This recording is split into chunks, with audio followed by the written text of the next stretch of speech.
Signed up to fight for freedom. What a price you had to pay. Picture in her helmet, missing family every day.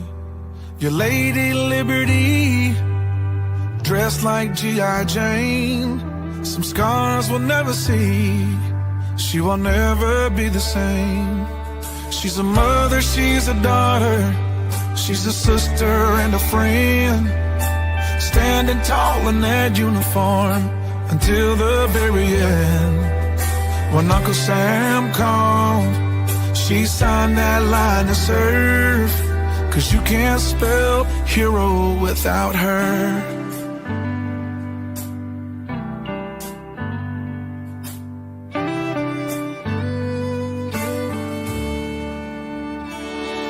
On that old dusty base with the meadows that shine, she's been to hell and back for the stars and the stripes. Your Lady Liberty, dressed like G.I. Jane, and some scars we'll never see, and she will never be the same. She's a mother, she's a daughter, she's a sister and a friend. Standing tall in that uniform until the very end. When Uncle Sam called, she signed that line to serve. 'Cause you can't spell hero without her. Yeah, yes.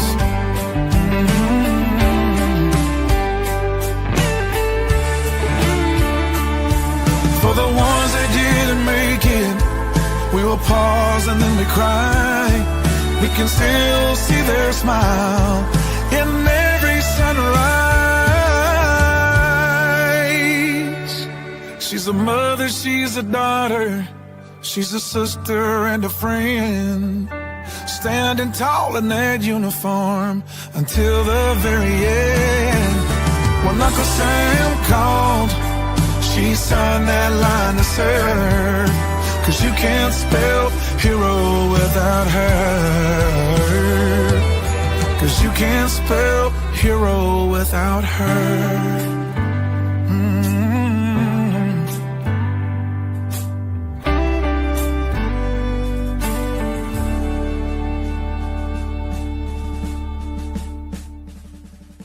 So with a spear we talk in true vets. Roll call, soldier stories, no regrets. Street wars, combats, battles and jets. Living by the code where respect forgets. Mic check, now it's live, the scars can show. From the trenches to the urban jungle we grow. Speak truth, raw pain, let the memories flow. On the grind every day, survival we owe. Mic check, now it's live, the scars we show. From the trenches to the urban jungle we grow. Speak truth, raw pain, let the memories flow. On the grind every day, survival we owe. Mic check, now it's live, the scars we show. From the trenches to the urban jungle we grow. Speak truth, raw pain, let the memories flow. On the grind every day, survival we owe. Tip of the spear where warriors convene. Swap tales of valor, explain what we seen. Blood and sweat, bond tight, stronger than the mean. And each word echo the fight, more than just the scene. Boots on the ground, the dodging shells. Veterans' voices speaking from hells. Heartfelt confessions, hearing the bells. Brothers in arms, where the honor dwells. Came out the mud, now stands tall. War zones, prison yards, behind these walls. Dipped in reality, truth in the halls. Each episode drops, we answer the call. Tip of the spear where warriors convene. Swap tales of valor, explain what we seen. Blood and sweat, bond tight, stronger than the mean. And each word echo the fight, more than just the scene.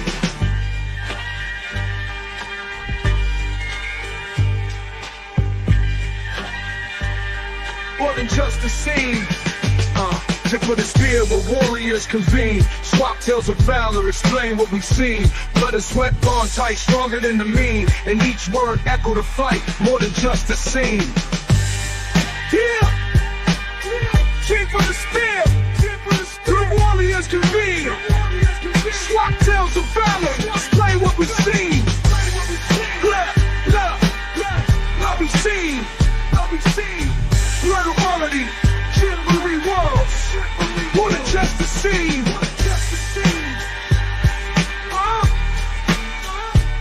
More than just a scene. the scene. More than just a scene. More than just a scene. More than just a scene.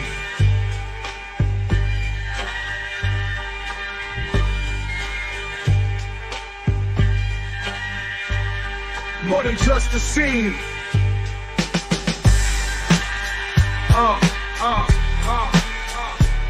More than just a scene. Yeah. More than just a scene. Yeah. Yeah. More than just a scene. More than just a scene. Yeah. Yeah. More than just a scene. More than just a scene. More than just a scene. More than just a scene. Yeah. More than just a scene. Killer. More than just a scene. More than just a scene. Yeah. More than just a scene. More than just yeah. More than just a scene. More than just a scene.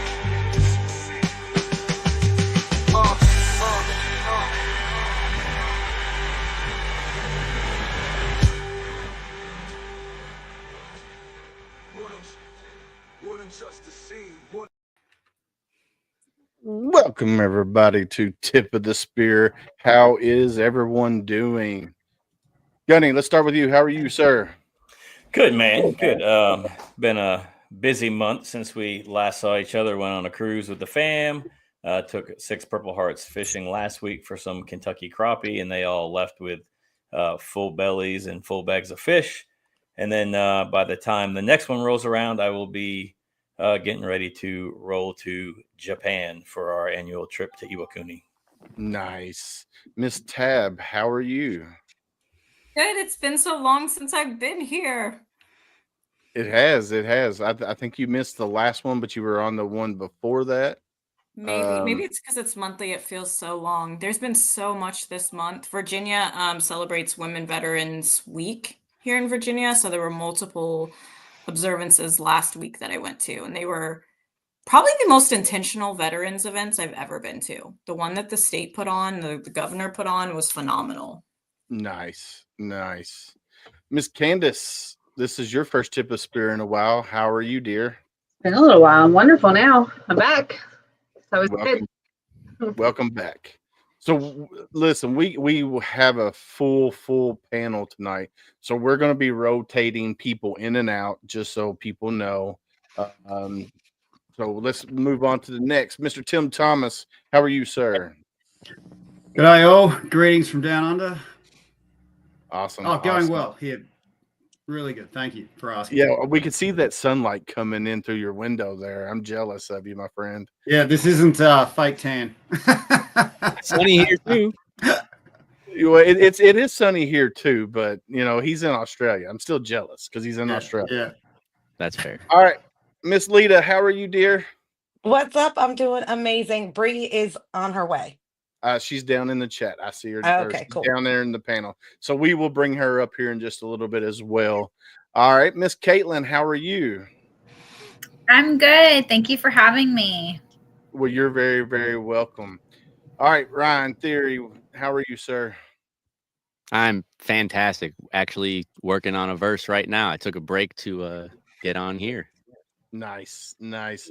Rich LaMonica, how are you, sir? Doing good, everyone. How's everyone out in your world there?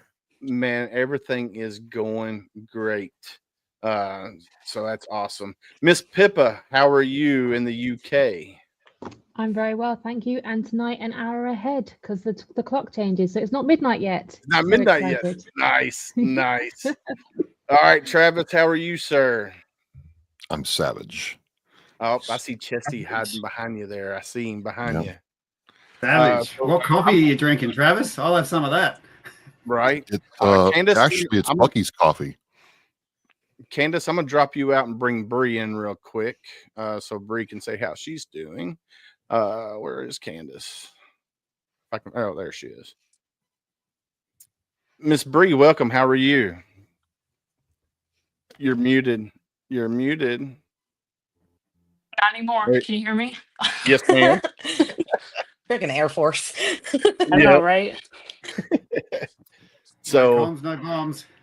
Right. So tonight we're doing things a little bit different on Tip of the Spear.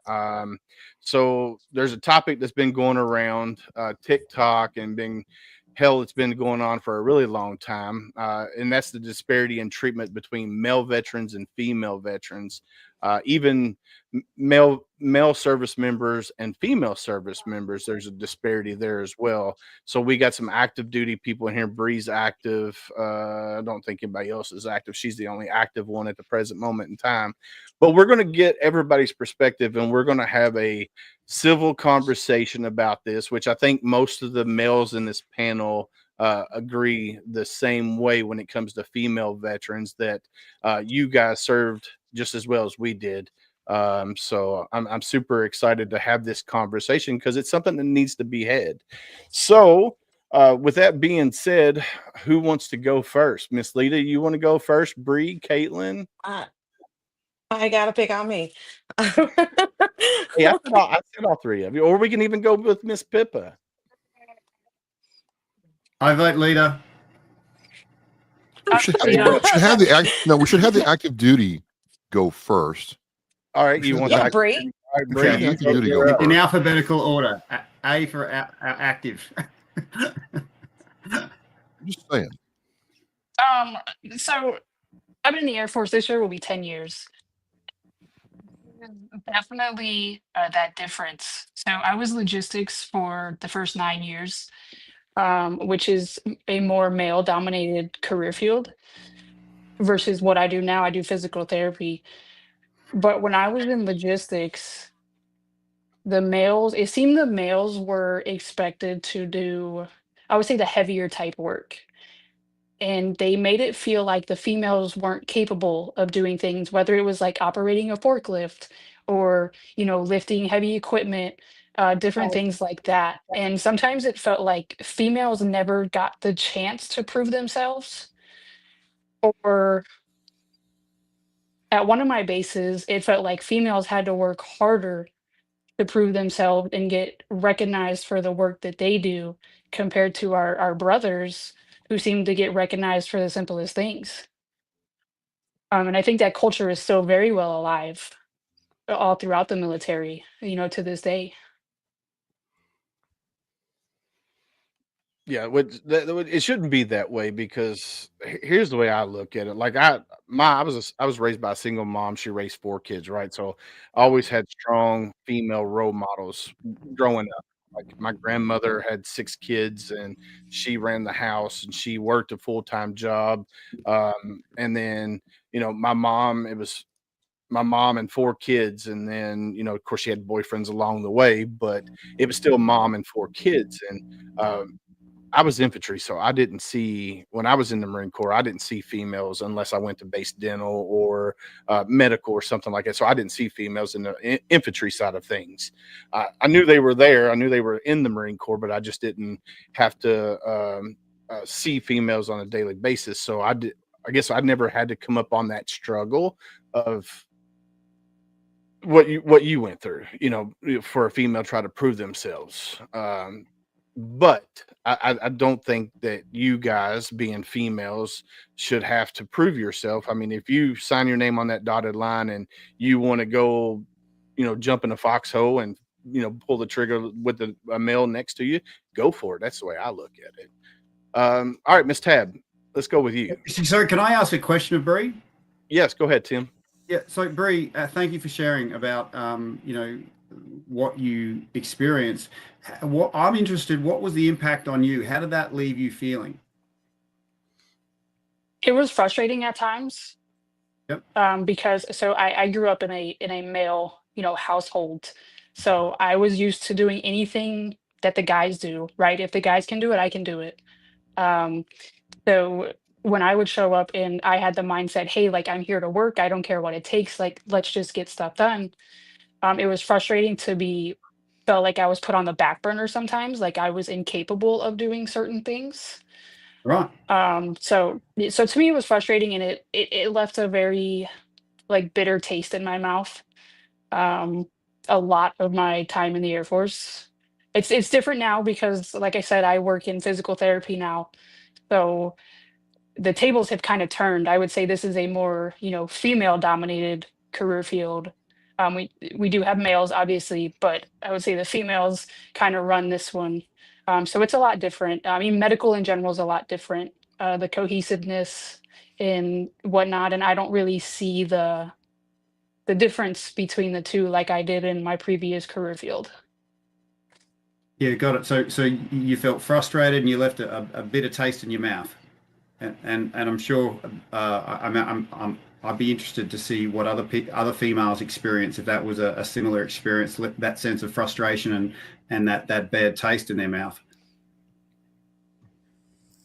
Oh yeah, if I can jump in on that one, I loved my army career, but what Bree described is definitely the same. You had to be better than a man to be as good as a man. Now, I started off my career in the Royal Signals doing radio and comms, and I moved into the Intelligence Corps. I was often the only female on my deck. And I was reflecting recently that I spent my whole army career worrying about my fitness, even though while I was in the army, I ran a marathon carrying 20K with no training. Because I'm now training for a marathon and I have to start from scratch because I'm not as fit as I used to. But I spent my whole time comparing myself to men. And I don't, at the time, it was just natural, like the guys are naturally stronger than me.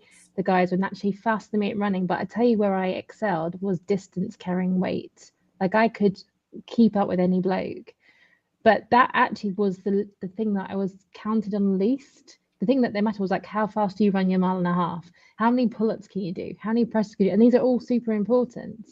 But actually, I would joke going, at no point in Afghanistan did I stick on a pair of shorts, run a mile and a half, and like get time for it. It was always carrying weights. And so it was so frustrating on one hand. But on the other hand, I actually appreciated how fit it made me. And I appreciate more now that I'm not that fit anymore to go, man, I wish I understood back then that I was good enough, because I was passing all the tests. Because if I wasn't good enough, I wouldn't have stayed in. But that constant kind of questioning my own ability physically was definitely something that I worried about. And then, of course, you think, if I'm physically questionable, am I mentally as good as well? And it can really play in your mind, in my experience. So, Pippa, you're saying there's a connection if you're feeling physically underrated or scrutinized, there's a mental impact on that as well? Oh, absolutely. I mean, we all know that the game is 90% mental and 10% fitness anyway. But I mean, I was in Afghanistan, I served with the Royal Artillery. And so before I went out there, I was attached to the guys. Every Friday we have what's called CO's PT. I'm sure you have something similar. And with the artillery, it's always battle PT. Now I'm 5'6", carrying logs and guns and stretchers with 6-foot men. And again, I can do the weights, but like I'm just not as tall. I'm not as strong. And so I spend my whole time stressing about the fact that although I know physically I could do this thing, I'm always if you put me at the front of a log, like I'm going to get ground into the ground. If you're at the back of the log, well, I'm hardly carrying the log. Like, trying to want to put my weight in, but also recognize that when the rest of my muckers are 6 foot upwards and I'm 5'6", like, am I really pulling my weights? And then it can cycle. I mean, I know I'm good at the job I did from a mental point of view, but that physical question always hung over me as a case of, if I'm not good enough here, am I really good enough everywhere else? And so you push yourself harder. You have to be better to be as good, in my mind. Yeah, got it. That's a powerful share, and I'm sure if other members here put their hand up to notice something similar in themselves, they'd be acknowledging you as well. Thank you for sharing. Thanks for answering those questions, Bree, as well. You're welcome. If I could just add to something like she said really quick, it does take a mental toll on you as well, because if you're constantly being looked over, right, then you start questioning yourself. If you are good at what you do, and as time goes on, like, you start to lose confidence in yourself, you start to lose confidence in your superiors, and those around you, and then you start questioning, why am I here? You start having a lot of self-doubt, a lot of second guessing on things you do, and it's like a snowball effect. Wow. Could I just ask the female members, stick your hand up if what Bree said resonated with you. Okay, cool. Thanks for sharing. Thank you for sharing, Bree. One thing that really stuck out that I think is like, I would almost argue, I think every female veteran would agree with, is the feeling like you have to do more to get the same level of recognition. Now, for me, my gender didn't matter in a negative way really until I transitioned out of the Marine Corps. It was a positive for me in the Marine Corps. My last, assignment was recruiting duty. So oftentimes I would be asked to go to schools to talk to other females. I had an amazing command where the Marine Corps didn't actively recruit females. We hosted the first female focused recruiting event due to my push and my command saying, yes, this is a need. So I think mine's a little different, but then there's these things that even though my gender, I think, was a positive for a lot of my experience, there were also things like I got the nickname Blunt Bartley, not because I was really that blunt, but because I spoke how my male counterparts spoke. And because I was a female, that somehow equaled to being blunt, although I spoke just the same way they did. So I think there's these almost like truths that we can say for certain. And then individually, yes, our stories are, our own experiences, our own stories, but there's just these common things that are like too common across the board. That feeling of we have to give more and do more to get the same recognition, that type of stuff. I agree with Tab on a lot of that. Speaking from as like a Marine Corps veteran, I was in the air wing, so it's different, like on ground side, versus being in the air wing, and I was eye level avionics, so I worked on all the aircraft equipment. I wasn't actually on the bird, but a lot of the female Marines that I worked with, to be completely honest, were a lot better at their job than a lot of the male counterparts were. And aside from the job, as far as like PFTs and CFTs, like a lot of them were outrunning and outperforming a lot of the males. And so the double standard I know is there. But I think, and this is just my personal opinion, I think that also can kind of depend on where you're at and like what your job is in the military.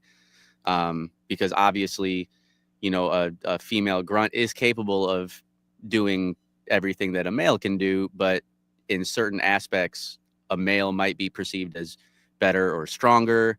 And that's just, like I said, I think it's just really kind of depends on what you do in the military, that makes that double standard more significant or not significant. So for me, I have a little bit different take on this. First and foremost, if you're a female veteran, I don't see any difference between what I did and what you did. You're a veteran, and if you're only discharged, you should have a seat at any table. So that's my feeling there, and I've been very clear about that with women I've talked to. So I was a Hawk missile systems, operator in the Marine Corps. That's what I did. And, we haul our gear, our missiles, our generators out to the field. And when the battle command post hits its spot, we got 45 minutes to set up our battery to get ready to hit the aircraft. They're coming for us. And, there's no easy way to say this. Routinely, the crews that had female Marines on those crews performed slower. They couldn't emplace these launchers fast. They could not pull the cabling as fast. They could not dig fighting holes as fast as male Marines. They just couldn't do it. Where the change, though, is if you take away that aspect of Hawk and put them on radar duty or watching the scope, tracking targets, they were just as equal, sometimes better than their male counterparts. So it was really weird for us because on one hand, you'd get punished if you didn't hit your 45-minute mark. On the other hand, when it came to target engagement and, that MiG-21 is coming at you at Mach 1.5, firing some HARM missiles at your battery and their lives on the line, I didn't see, that Marine differently than the other Marine. She was just as capable as tracking that target, going through the target engagement, procedures and taking down that enemy. So I look at it a little bit differently. I think to the, prior point, it's based on the job. And unfortunately, some women were painted with a brush because if you couldn't do the one part of the job, why are you going to do the other part of the job? And to me, it's a fair question to ask. That being said, again, it was just weird for me because you put them in the van, have them watch the scope, have them watch the task camera, and they are hitting the targets accurately, no problem at all. So we treated them like sisters, which solved a lot of problems. And on the other hand, though, again, when they got out, I don't think of them as any less than me. It was just some things that when we did a deployment in the field for time, we put them in different spots so we wouldn't not hit our mark. And that's no disparagement against the Marines I served with. They were all very, fine Marines. I'm still friends with a lot of them today. But that was just a reality we had to account for when, deploying a Hawk battery. And, we have, F-18s coming from Miramar, F-16s coming from Luke Air Force Base, and our Harrier buddies coming in from Yuma to see if they could, engage with us. It was not for real, but it felt like it was for real. So I just think we have to be mindful of what people are capable of and put them in positions to succeed more than just saying one side's better than the other. That's just how I look at it. Yeah, I do think part of not the issue with that, but the reason why we have to have this discussion and we're talking about this is because that's not even what's being brought up. If you look on social media right now and you see a photo or a video of a service member or a veteran, it's not whether or not she can do the job that's the question. It's she's a whore. She got pregnant to get out of a deployment. It's if you're pregnant, you have to turn in a letter to your COXO saying, this is the day I conceived a child with my husband or my spouse or whatever. That is, that's honestly a separate conversation from what we're even having, because the issues that we're seeing on social media right now and this massive trend that has just spiked in the last few years, and especially the last few months, is that it is not about the actual efficiency or the lethality of women in service. That's not what the conversations are ever actually about and speared around. And we can have that conversation here, but that's why we need to have that conversation, is because 9 times out of 10, that's not even what's being talked about. Oh, I'm not disagreeing with there, Tab. I mean, we oh yeah, and I wasn't disagreeing with you. I was saying that's why it's important that we bring this up here, because your point, right, isn't what's being brought up. That's not what we're even seeing in 9 out of 10 of these conversations. So, point of clarification, are you saying that in the US you have to tell your CO if you get pregnant if you're a female? Yes. So in the Marine Corps specifically, I can't speak for the other branches of service, but as soon as you get pregnant, you have 2 weeks to report to your command that you are pregnant. And in that paperwork that you have to hand to your command, it says the conception date on it, date of conception. So the day I had sex, here you go, commanding officer, this is when I had sex, and this is when I'm supposed to have a baby. So wait, I have a question on that. So and forgive me. Too. Yeah, forgive me if I'm ignorant to this, because when my now wife, before we got married, back in 2015 when my daughter was born, but I was just transitioning out. Like, I was still active duty when she got pregnant, and I don't remember having to do that. But our like fathers that are active duty, are they required to let their command know, like, hey, I'm because the male can still deploy. That's what it boils down to.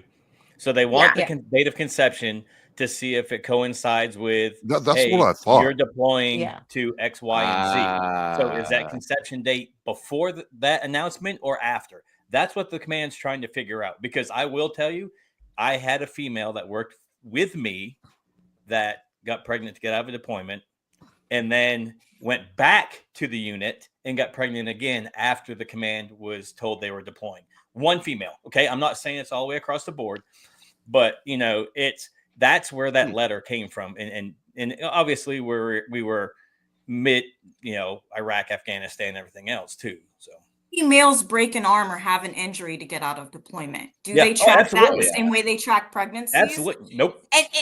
And that's where, again, when we're looking at these double-edged swords or these double standards, well, here's another one. Because as somebody I had 2 children on Depo-Provera, the shot that I got every 3 months. Like, it's not as simple as saying, like, so because I'm a woman, I'm not supposed to have sex with my husband because I'm in the military? Like, it's like, and furthermore, why do I have to tell, like, they're not tracking injuries like this? And so when we had the conversation of earlier, females having to do more. Well, here's another example. Yep. We are held to this higher standard of But I thought a it was. multitude of things. I like this. I see that logic though. I mean, if I had the choice of breaking my hand or having sex to get out of deployment, I know what I'd choose. Well, like I know that it's also like, isn't it?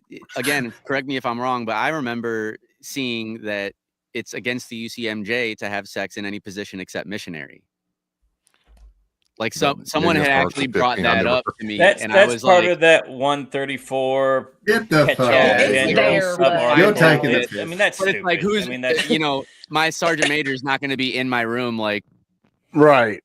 You know what I mean? You So just brought up a whole other range of issues if that's the case. Like, how do they know? How do they know people? Yeah, but I Yeah, that's remember. a whole different I only say that because I remember seeing that. So like, there's so much in that fine print for what is allowed and what's not. So it's like, yeah, not I don't taking want away from that point though, because obviously that point is very ridiculous in my All opinion. right. So let's hear from Lita and Caitlin, because we haven't heard from either one of them just yet. I'm just enjoying listening. I was so into it. So yeah, as an Army veteran female, it's been a lot surrounding the females. For anybody that knows, I have a TikTok platform, Unhinged Empowerment, and I bring different communities of veterans together, whether singular veterans to find their community and their place and somewhere they feel comfortable, because we're not all made the same. We're still fucking humans and have our likes and dislikes. So I make sure they have access to everybody and everything, whether it's a business, organization, or just friendships, and bringing back camaraderie between each other. But a lot of it, as a veteran and as a female veteran, there's a lot of times that we just get completely overlooked. The only time you hear about female veterans, and I'm sorry to say it, but I'm real and I'm gonna say it. It's either an SA, MST, or we've done something beyond amazing that only a percentage of the 1% can ever fucking do. That's the only females you hear about. But what about the ones that had normal, typical service years? That just got through, served their time, did their thing, and now have an amazing family, going through their own mental health struggles, their own regular stigma struggles, and still surviving and thriving through it. You don't hear about the day in and day out female veteran. It never gets fucking highlighted. I ran a panel actually on my own live where I started this conversation, where we had female veterans and male veterans and talking about it. Like, why? And it does go to that baseline standard that males get. Us females have to work triple harder just to get to the baseline. And it's every day. It is literally in our face every single day. I think a lot of that's command dependent, though. Yeah, and I think a lot of that's just changing the generational narrative. The whole conversation for me honestly came up because a very large creator on TikTok that I am very close friends with, he is a Marine vet, and he had posted a video in support of a female veteran that went through MST, and it was a very lovely video and it was great. And I'm not saying they don't deserve to have that, but I privately went to him and I said, when's the last video you did of a female veteran just randomly supporting them? Just saying, hey, sis, what's up? I'm proud of you. That has nothing to do with an SA, MST, or anything else of that matter. And what he is an literally MST? went Just through his shit. Military It would sexual just be trauma. a sexual assault and sexual trauma okay. stuff. Sorry, I didn't mean to interrupt. I was really confused. No, you're fine. I get it. And he literally went through his hundreds of videos on his whole profile and was like, fuck, I've never done that. I've never done that. And it was crazy because as I was messaging him, I had another brother forward me a video asking me to duet, share, like, and all the stuff for TikTok. And it was a video saying how proud he was of the brother that I was talking to on the phone, to show him support and love for all the work he does in our community. And I said, you guys do that with each other naturally. Naturally, you guys just do it with each other. And a lot of it is females. We're our own worst fucking enemies, 100%. It's the female veteran to female veteran, female active to female active. We're females. We're horrible. Like I will be the first one to stand on that shit. We're bitches. We're complete assholes to each other, and we need to fix that as well. But if we're talking about the brotherhood to the sisterhood, you guys don't naturally just think of making. Hey, you know what? Lita's doing awesome. She's been kicking ass. She's going. She's fighting her mental health demons. She's kicking ass with her fucking depression and anxiety, PTSD, and all that shit. Raising 3 fucking kids. You know what? I'm just gonna make a random video about her to tell her how proud I am. 100%. I've been on this app for 5 years, never got it. And I'm not saying it's about me. I'm just using myself as my own experience because I can only speak for myself. But it goes out to all my sisters. Unless we have something hugely traumatic happen to us or we're getting some huge award, we don't get it. But you'll do it to each other naturally. So it ends up giving that ick of a taste to us. It ends up giving us that mental health dynamic that, in a way, it makes us feel if we haven't been through this and this, our service is invalidated. 100%. And the male veterans tend to have a stronger networking system, leaving the women really having a hard time finding a support group, as well as local VAs, even in our local areas, really struggle to have a strong women's veteran community. They're just overall overlooked, and which is crazy because, females do tend to have, some of the higher PTSD rates. And a lot of that is due to MST during their time in the service that, had they not been in the service, less likely would have happened to them. I mean, when's the last time and I'm just going to ask you honestly and just be honest, when's the last time you saw a 22 a day video that had a female in on it? It's very Think about rare. all the commercials. Very rare. Think about all those videos you've ever seen shared out about 22 a day. When do you ever see a female in on any of those pictures or even mentioned? We're a part of 22 a day too. Go ahead, Bree. Lita, I wanted to just touch on something, that you were talking about when it comes to, females being recognized or remembered. So today was actually the birthday of Airman First Class Elizabeth Jacobson. She was the first female security forces member and the first female killed during the wars in Iraq and Afghanistan. And I can tell you, I've seen 2 posts today on social media remembering her. One came from our former Chief Master Sergeant of the Air Force, Chief Bass. But when it comes to the males, you see these remembrance posts all over the place. All over. So, what's the difference? Like, I want to know. And I get it. Obviously, the mentality there's more is. males in the military. There's more male veterans compared to the female. Like that, it's reality. It's what it is. But I would think that means us as females need to take accountability and speak up for ourselves a lot more in supporting each other and not just our brotherhood.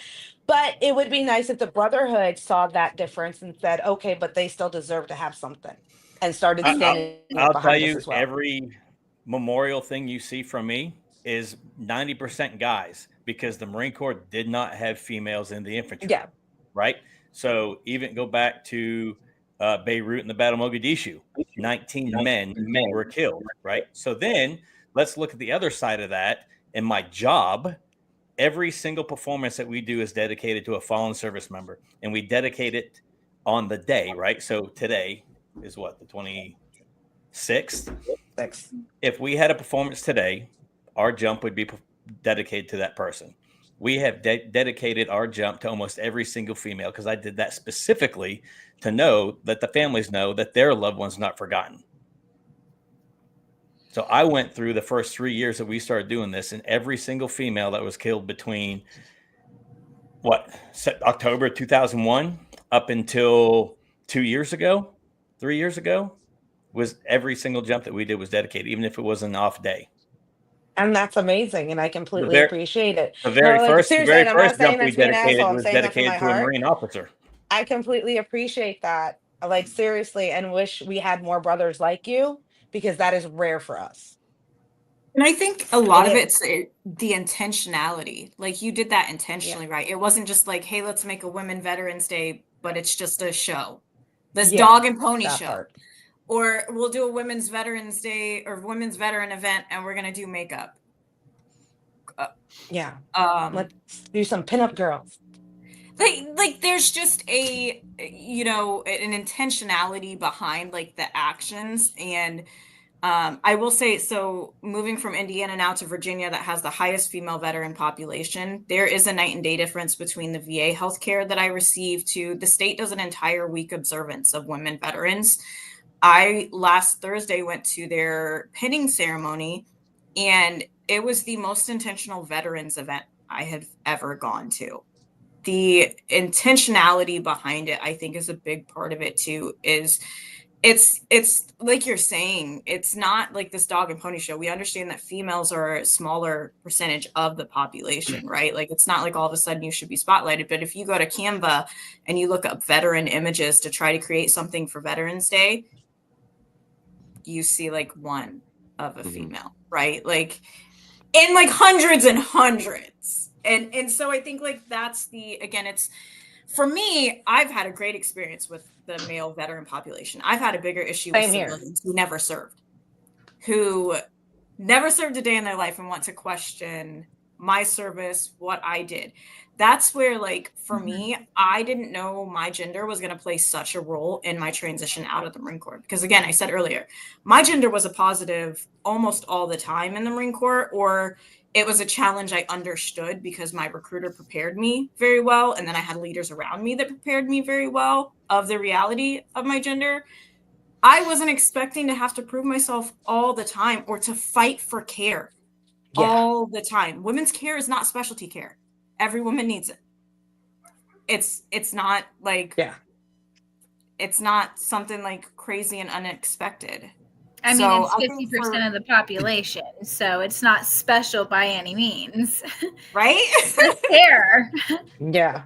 I mean, do you guys, as female service members, do you guys feel like it has something to do, like tied in with like, I don't know if every branch of service ever saw this, but for the male Marines that are in this panel, I know you guys have probably heard of JTOTS, right? Like just the tip of the spear. It was like if you've never heard of it, it was like a parody Facebook page, and they would clown a lot of female service members and like mostly female Marines. That's why I'm saying I don't know if every branch had access to that or if it was a multi-branch thing. I only saw Marines on it, but it was kind of tied in where, you know, they had really vulgar nicknames for female Marines and they would post really vulgar pictures of female Marines. You know, there was one girl in my command actually she was just goofing off with people in her work center, and she was really flexible and small, and she fit herself inside of a cardboard box, and someone took a picture of it, and, you know, just for laughs and whatnot. And somebody had leaked that photo onto Just the Tip of the Spear's Facebook page and said like, my pocket pussy came in.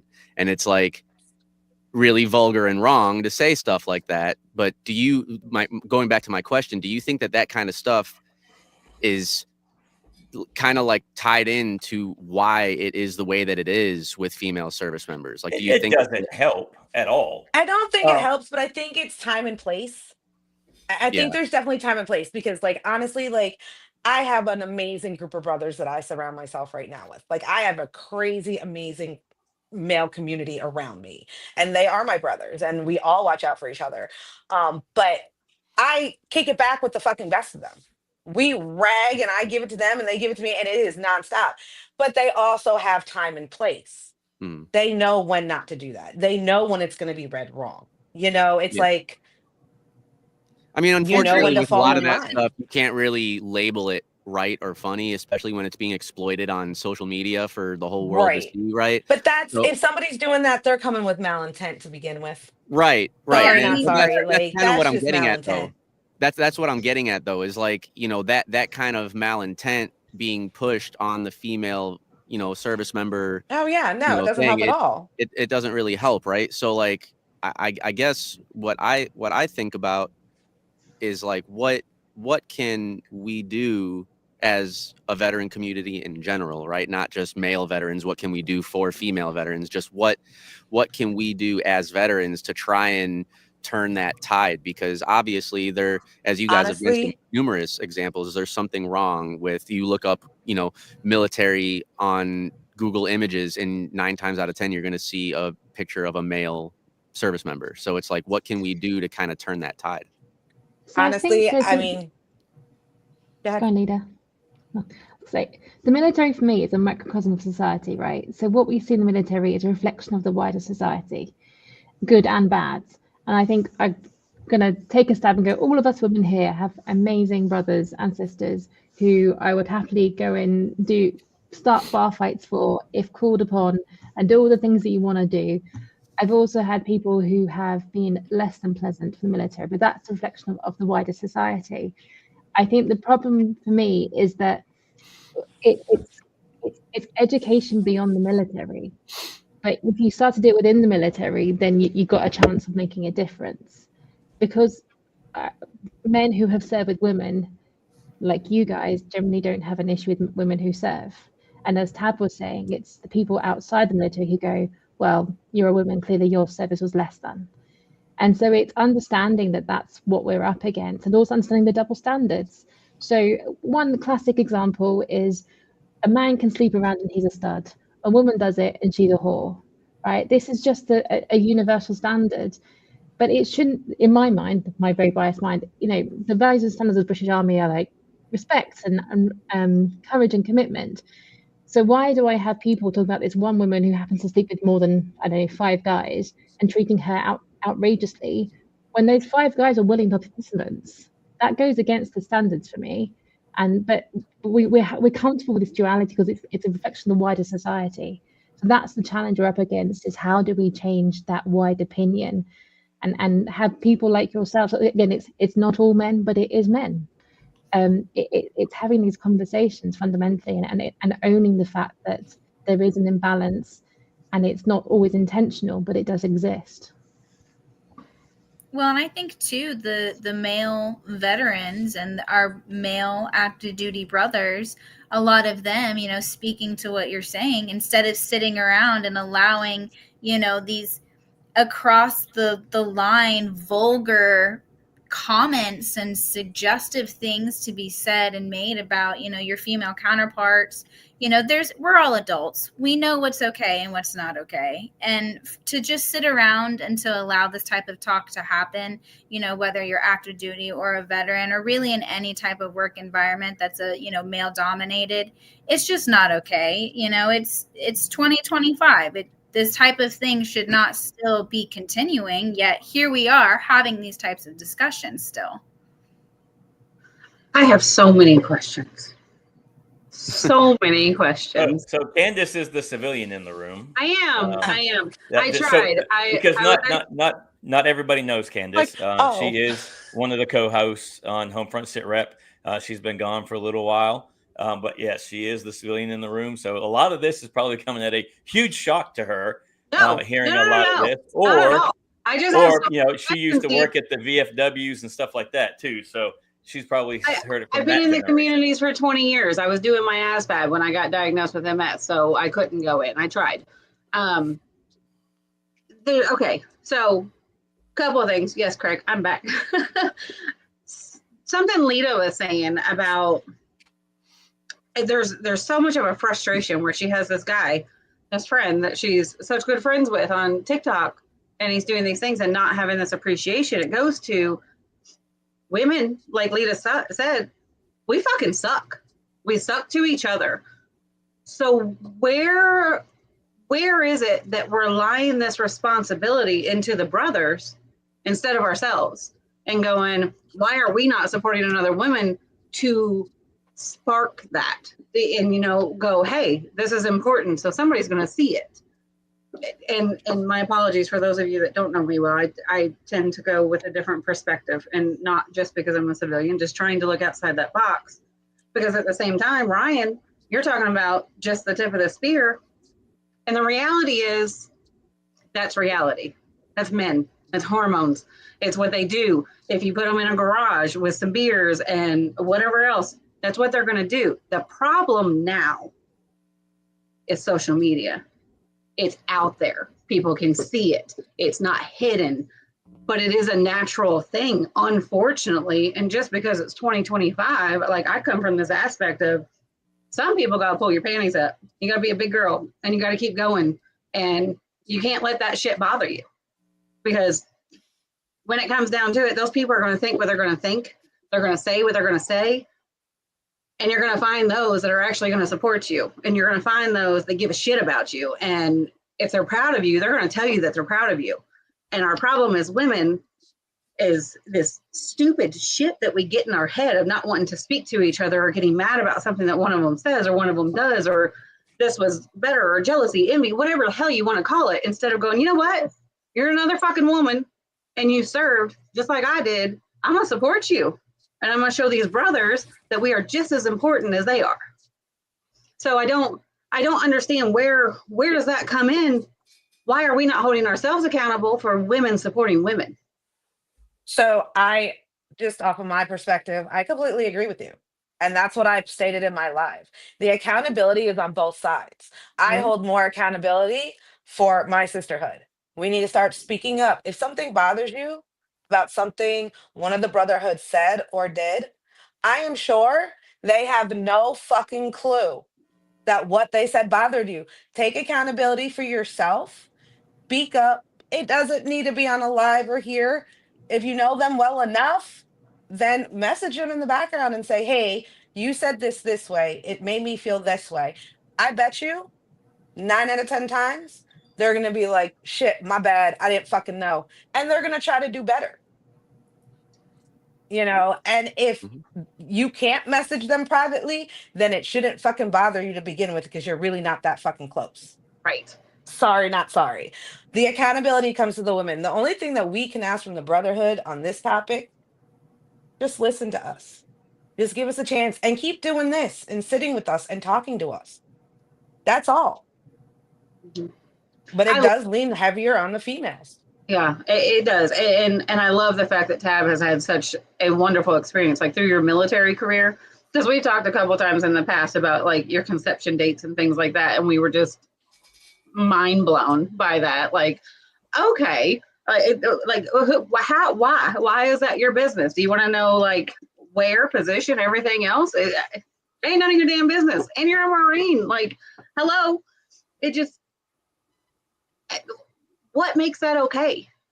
But I love the fact that we have Tab going, it was a positive. It's great. It's great to be able to see a woman that can say, my military experience was a positive, regardless of my gender. And especially you're looking at the Marine, you're looking at the grunts. It's a great thing to be able to see. And unfortunately, we don't see that very often.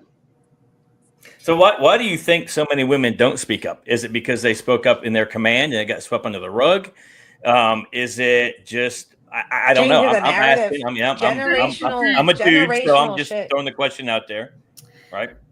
I have kind of a theory for that. Weird play on word. Oh shit, my microphone almost fell. So I kind of have a little theory on that. So kind of linking it, I saw a comment with Aviator Major, where he said that there are a percentage of sexual assault and sexual abuse. What did he say? There is a percentage of men that go through sexual harassment that's overlooked, and that's 100% true. And I can attest to that. When I was a student in Pensacola, Florida, I actually was not assaulted, but I was definitely sexually harassed by a Navy officer, and she was a female, and she asked me if she could see my ID, and I was like, what do you need to see my ID for? I'm out in public at a bar with my friends. You can't be in this bar unless you're 21. And she's like, well, I just want to make sure before I want to look at the IDs of the guys that I want to bring back to my hotel room, and XXX. And I was like, that's fucking weird. And so if I were to have felt so uncomfortable about that I went to my command, and this is why I bring this up, is I link it to kind of the same reason why some males would not want to do it, is because if I were, as a guy, right? You know, guys are going to joke with each other and be like, oh, don't be a pussy, you know, some girl hit on you. But regardless, it made me feel uncomfortable. And if I tell my command that made me feel uncomfortable, I'm looked at like a little girl about it, or I'm looked at like this, or I'm looked at like a prude or whatever. So I think that females kind of have that same threshold where they are going to be looked at as a whore or this or that, or and a lot of times they don't want to bring that to, you know, people's attention because they're nervous about repercussions that can come up from it. Because I know a couple of female Marines who were sexually assaulted. A couple of them actually had cases for rape going on, and it was really serious stuff. And it took them months and months and months and months to try and say something because they were nervous about the repercussions, whether it be from command or whether it be retaliation from the party that was involved, that was the male. And it's just kind of, I think they go hand in hand as far as just reporting sexual assault and sexual harassment. I think there's a bad stigma, no matter if you're male or female, of being nervous about any kind of repercussions that command or the opposing party can give you if you were to report it. Yeah, but it's not always opposite sex either. It's female on female. It's male on male. Right. Yeah. So it's not a he. It's not a he and she, a she and him. It's a he and her. It's a her and her. But I mean that the thing could still be the same, is what I'm saying. The idea of feeling nervous to report it, whether it be a guy that hit on me or a girl that hit on me, or a girl that sexually assaulted another female Marine or a guy, it doesn't really matter. I think that the outcome. No, I'm saying we just keep saying him and her, and it's not right. So we have to make sure that it's all the way across the board. It's not just a he and she narrative, right? Yeah. Well, and also speaking like across the board, it's not specifically military. Like as a survivor myself, that's how I had my daughter when I was 14.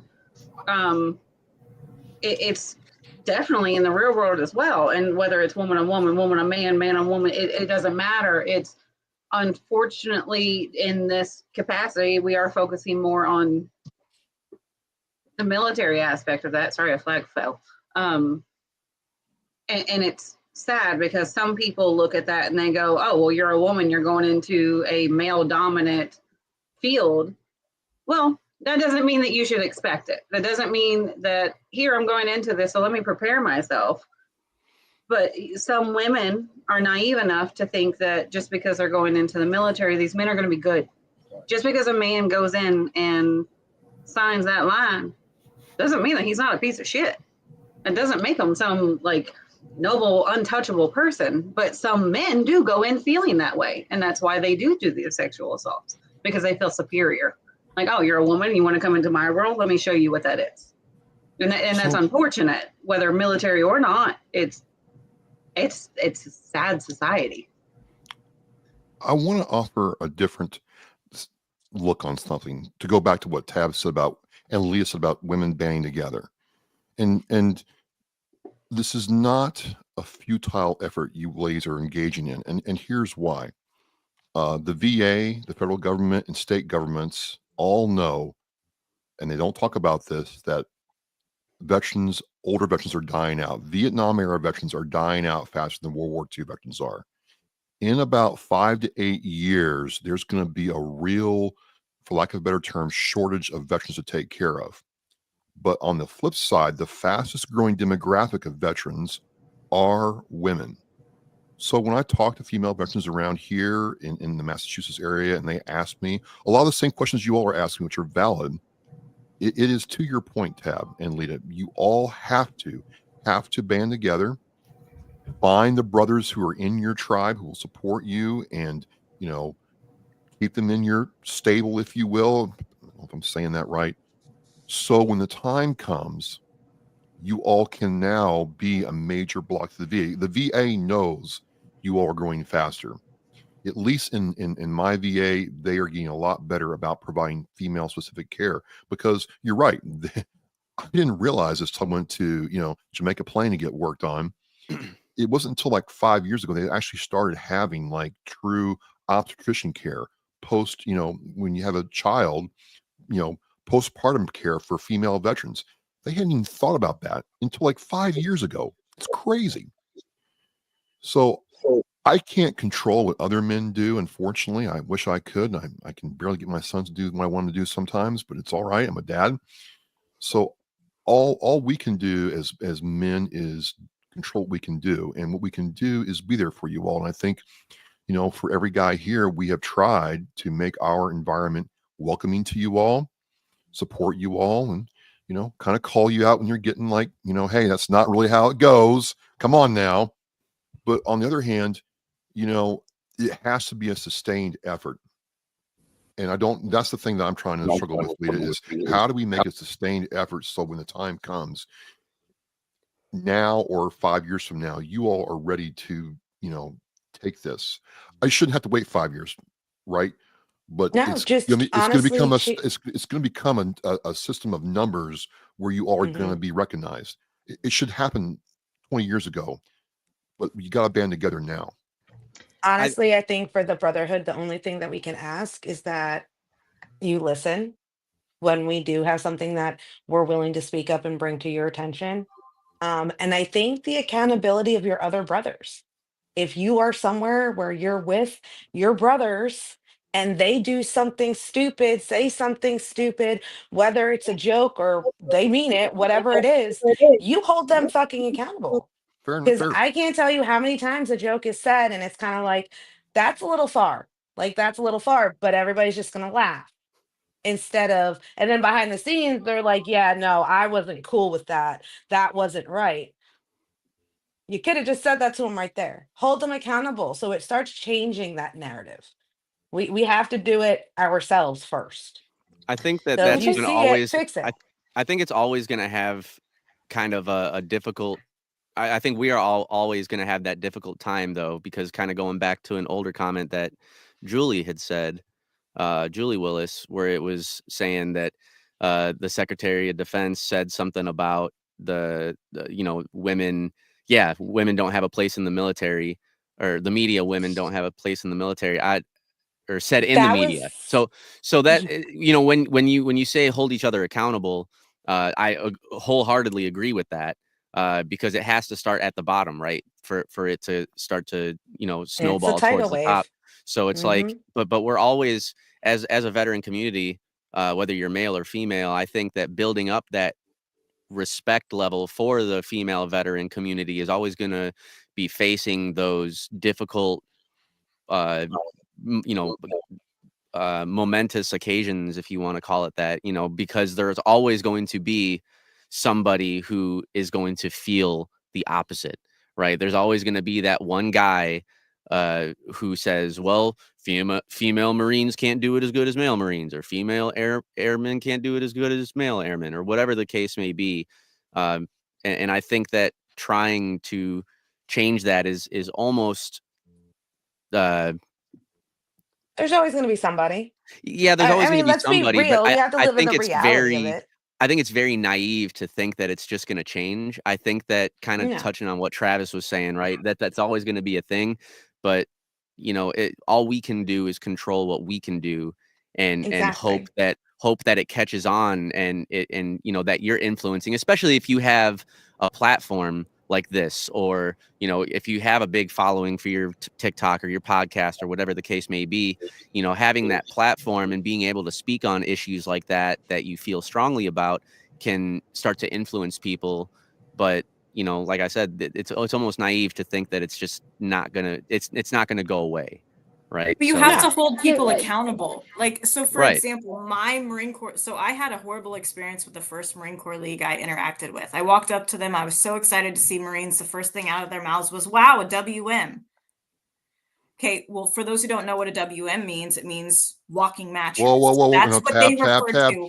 No, Travis, we've had this conversation. We have. Win this one. I thought it stood for woman Marine. Because it was not said with love by any means, when the next word out of their mouth was also, oh, it's a pogue. Great. You have no idea what my MOS is. I've only been called a WM in bad situations besides Travis. Any other generation, it is not in a positive. I said besides Travis. In the green monster. It was when I went to San Diego, it was in the green monster. What you had to do. We were told to, on order, to call female Marines WM. if you Yep. say it now, I especially thought it from was the generation it came from, it was not a positive. But what I'm getting at is what my Marine Corps league that I'm now a member of that did completely different is they don't allow people to call each other boy. Hey, young boy, come here. Oh, sweetheart, doll, all of these things. There are easy things that as a veteran organization that you hold people accountable for their behaviors and how they act.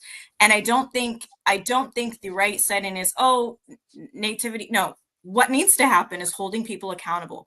If that's how someone is and they're constantly degrading somebody, then however many strikes or what it is. But our Marine Corps League, luckily, because they hold people accountable, has only ever had to remove one person from our detachment. And it was more than just targeting females. It was a multitude, right? But people also have to be held accountable for their actions. And this isn't about people's feelings. This isn't about that. It goes beyond that. Be professional, be whatever, be a good human. And that's where it's great to have conversations, but they mean nothing if you don't hold people accountable. Now, So I served on both sides, right? So I served in the infantry for 9+ years, 3 of it on recruiting duty and in the air wing. So, my perspective when I was in the infantry, it was a lot different than it is now, right? Because we were a helicopter company. It's like, oh, helos are inbound. Oh, yeah, you got Cadillacs. Walk your 16 miles back to base. And it was like, oh, they're over there friggin' doing nothing, right? Then I go over and I understand now how many hours it takes to work on that aircraft to fly it for 1 hour. And the manpower, woman power, the Marine power it takes to keep that thing flying. So going from not working with females at all, I mean, even on recruiting duty, I was on for 1 female per year. That was it. And I only recruited 1 in 3 years. Then I go to the air wing and there are females everywhere in avionics and airframes as crew chiefs, as the maintainers, as maintenance admin, and they're doing every single job that the male is doing. Were there sometimes that there were smaller females that needed the cart to pull out the toolbox to the plane? Absolutely. But there's small male Marines that are doing the same damn thing and no one makes fun of them. Yeah. I love this. Can people hear me now? 221. We can hear you, Tim. We can hear you, but probably there, Tim. Thank you. Here I was getting bent out of shape. Everyone's ignoring me. Nobody likes Australians.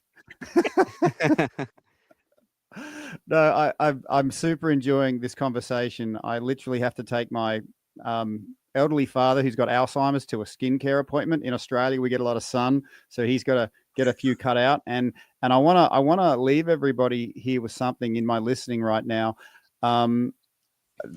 For me, it's not so much the issues that are the issues, it's the isolation that they can cause, the feeling like I'm all alone in this.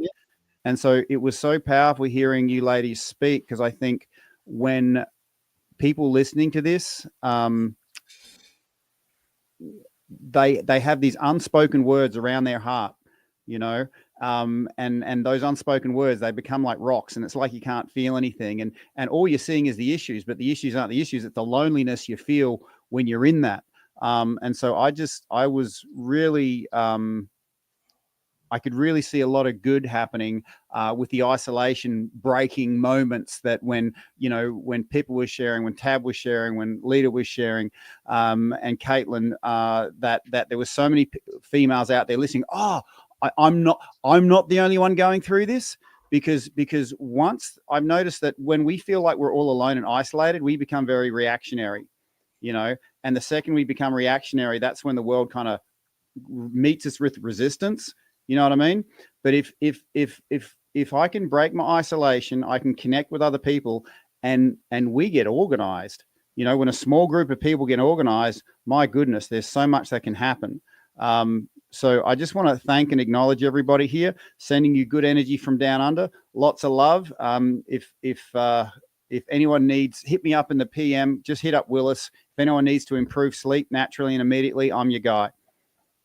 Awesome. Thanks, Tim, brother. Love you all. Hey, Ryan, thanks for the love heart. Do I get any other love hearts? I tried to make it like, I tried to make love it straight because I couldn't tell like the angle of it. It looked I didn't want you to think No, I was just that's putting good. like a I think ball. Ryan, your love heart, you've worked on that. You've done the work, my friend. I did that for you, Tim. I love it. I It's just got me want to know right what here. It'll get me sleep through the day. is. Love you all. Bye now. Hey, Tim, did you hear what Lita just said?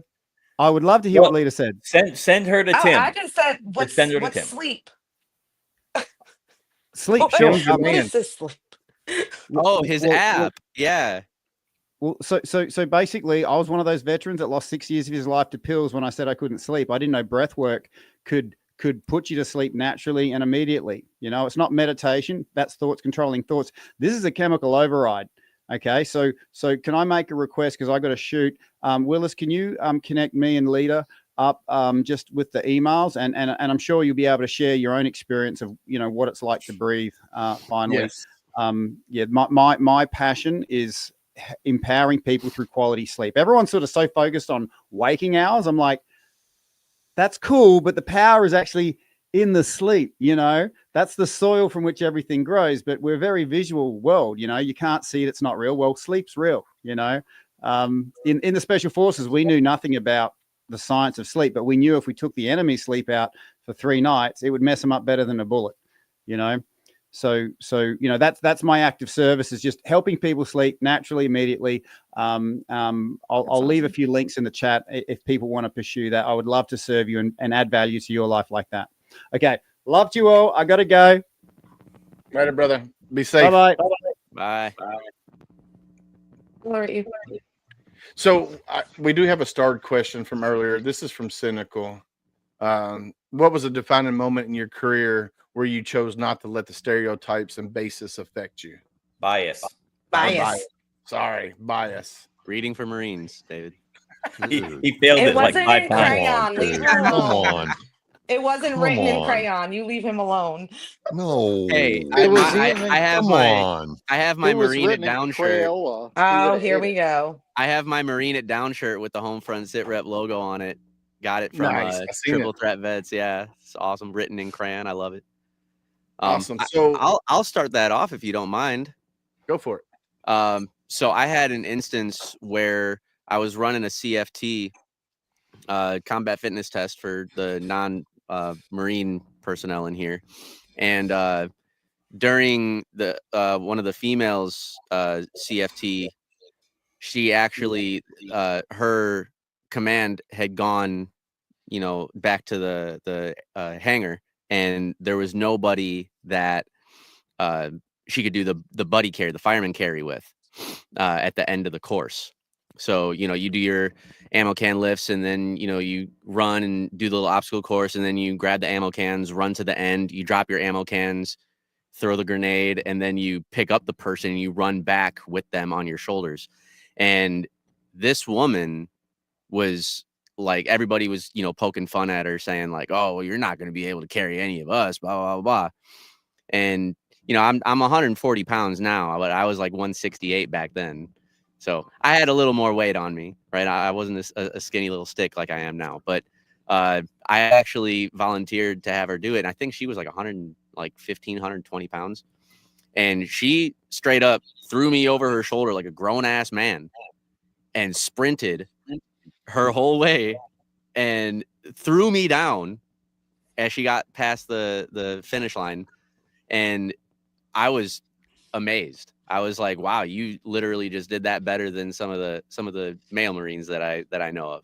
Like I was actually thoroughly impressed. And I was like, I don't know what the whole thing is. So I think that killing that bias with experiencing something like that with, you know, a female Marine that was being poked fun at, right? That was, you know, oh, you're not going to be able to carry any one of us. You're going to lose time and this and that. And now, you know, seeing that happen with what I experienced and her carrying me, just like any other Marine that was a male, I thought that was kind of cool. So yeah, eliminating that bias. Who did we drop? So I'll tell you a funny story about Lita. my fellow WM's tab. We called him back then. I thought that it stood for Woman Marine. I didn't hear That's anything what it about does that. That's what it for. stands. That's what it stands for. 1995 San Diego. That's what my Green Monster said, and that's what I had 1997 never- Paris Island. That's what it said too, Travis. Yeah, I Amen, never brother. in my Amen. life heard walking mattress. So on Never. TikTok, there's So- female Marine 84. So she was served in 84 in the Marine Corps. She said that they were WMs and when she was in back then. Anyway, so we were also all green too. I don't know when that changed either. I was seeing this in my mind still was a cute Mexican gal in Yuma, Arizona, which is pretty much all you had to pick from for obvious reasons. And my Marine Corps WM's sisters did not like her at all. I don't know why. We were at a fair, and they're all from my battery. Well, one of them was from Bravo Battery. The other two were from Charlie Battery. In my platoon, they got some kind of this is what I dealt with. They got some feeling, and they didn't like her. So they knew that a lot of us male Marines who seeing women out in town would go across the street, across the base there in Yuma, and meet them in the parking lot, and we just hang out. Well, they found out and decided to have some fun. I'm talking to this gal. We're in her Toyota 4Runner, and all of a sudden, there's three of them. One of them has camo paint on, and she says, "What are you doing messing with my brother?" I'm like, "What are you crazy females doing? What are you doing? Get away!" Well, we don't like her, and so we knew you were seeing her, and so we think she's going to do something bad to you. So guess what? We took action. Suffice to say, I never saw her again. I'm like, "God, what are you doing to me?" It's for your own good. We love you. We care about you. And so that's what we're going to do. And as annoying as it was, they were right. That was the thing that's 20 years later is still upsetting me. They were right. I just wish I hadn't done it like that. And so I still talk to. Would you have listened otherwise? No. Absolutely not. Be truthful, Travis. Be truthful. Don't lie. I can't lie. I wasn't going to listen. I was like, they're just bothering me. They don't know what they're talking about. It's that thing that God gave women that it didn't give you guys, and we got intuition. I don't know what it was, but I mean, I'm sitting there, and there's Corporal Palatino. What are you doing? And the one from Jersey saying, "Hey, yo, bitch." And then the black girl from Alabama, like, "Travis, if you don't get out of that truck, you're not getting any more of my candy." So oh my God. I didn't ask for any of this. Did she drive a white panel van too? And the thing was, now my male Marine buddies were like, "Hey, go get him, Tiger. She's pretty cute." They didn't care. I mean, just go, do what you gotta do. No, not my female Marine sisters. Not my. They cared. They cared and went crazy, but they did it for my own good, and they were right. And I was a better man for it. So that, I don't know if that's bias, but that was near and dear to me still later. Did that make you appreciate your WMs more? Absolutely. I mean, not the time. The time I was pretty pissed. I'm not going to lie. But, 6 months later, I'm like, I don't have a little, baby right now. She got pregnant and all that good stuff. And I'm like, I had to owe them. I had to tell them they were right. And they loved lording that over me. But you know what? I still talk to them all the day. And again, I don't know if that's biased story, but that's my story. And the camo paint was real. I have a feeling that question was probably geared towards the females. Oh, well, probably. I'll answer the question from a British point of view, and like Tab, actually, although I've experienced negative stuff, but actually my career was very positive. And it was so positive because basic training, I was trained by infantry and tanky NCOs at the time who had never trained women before. They didn't know what the hell to do. There's 8 of us. They didn't know what the hell. And also they just changed the system. So we used to have a W in front of our names. And I was one of the first people who never had that W. We had a 300 number. And so they didn't even realize we were female when we turned up. It was hilarious. But I tell you what, and I don't know if because they were scared of us or because we just worked hard, but we all ended up in the top third for our basic training. And that was my first introduction. I mean, it was brutal. I mean, you know what it's like, run to the tree of knowledge with all your kit on, and it's like 4 miles away up a hill. Loved it. And I remember I failed pairs firing maneuver the first time I did it. I was with a lovely guy. Yeah, lovely guy from the Gurkhas. We didn't communicate very well first time, and next time around I had sergeant, 2 corporals They shouting were at me. Gurkhas? Listen, They were Gurkhas? yeah. Really? He What was wasn't. that like? What? Well, so actually, I have to clarify that point. He was Nepalese Gurkha, but he wasn't going into the Gurkha regiment. He was actually going into logistics corps, which is why he was with my training and not with the Gurkhas. So, but he was still mental, in fairness. I mean, because they are. They also have the best field kitchens as well, for fact. So we failed our paired fire maneuvers. I had the sergeant, 2 corporals shouting at me, throwing me by belt buckle, getting me to go. I was laughing my head off by the end of it, and had a great time. And they just found me hilarious as well. And that was my whole basic training, was just the blokes laughing at us, but not in a horrible way, in like a holy fuck way, like, you can do this as well. Isn't this amazing? This is very exciting. And that was the start of my career. And then throughout, even, I mean, in Afghanistan, I was what's called an individual augmentee. I'm sure you guys are the same thing. I was dropped into the artillery. So though I trained with the whole regiment back in the UK, the battalion I went to be a part of had never met me. And so I was mentally going, okay, I'm intelligence corps. I'm a girl. I'm the only. Did we lose Pippa? I think so. She's like froze on us. Yeah. Yeah, but it's like 1 o'clock in the morning over there in the UK. Well, no, she's an out. So she was, when we started, it was 11. So it's probably like 12:30 now. So her time. While we're waiting on her, Tab, can I ask a couple of questions? Yes. Just because I know that you are a female that had babies while you were active. Yes. Was there a thing? Did the Marine Corps suggest birth control? Or, I mean, like, because you were on depot, but was that something that was strongly suggested by them? Yeah, from boot camp. We pretty much were pretty much, I don't want to say told exactly, but yeah, from boot camp, I was on it.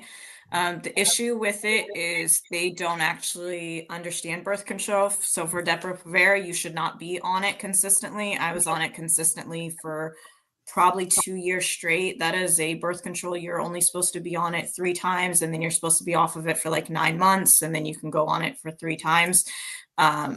The infertility rate and the damage it does to your bone structure and other things. So for the military, again, you want to talk lethality and readiness, you should know then the effects of birth control on females, as well as when we talk postpartum care. There is no postpartum care. There is no prep after that, which is why I ended up with multiple organs falling out of my body 6 weeks after having a baby on a hike. So again, that's again a whole nother conversation that we could totally have. But there's just a lot of, like, if you actually want lethality and you want to invest in the service members you've already invested with, there's easy things that could be done to make sure that in a woman's health span that they could be better taken care of, and to make sure that they can actually return to full duty and be deployable. Well, that was going to be my next question is, so with that, because, you have to report, what is the process? I mean, this is as far as the Marine Corps, but, you got pregnant. What then? Are you on restrictive duty? Is there, when you baby, so like you get labeled as limited duty. However, you can go up to the range up until a certain point when the fetus is developed to a certain level. So like I was still on the range for a really long time. What's a bigger concern is you can't move out of the barracks until you're 22 weeks. Well, those barracks are full of black mold in the Marine Corps across the board, essentially. And unless you're married, you cannot leave the barracks until you are 20 plus weeks. So that obviously can cause a ton of health issues, as well as like a lot of things. And that's honestly not much time to prepare having a baby.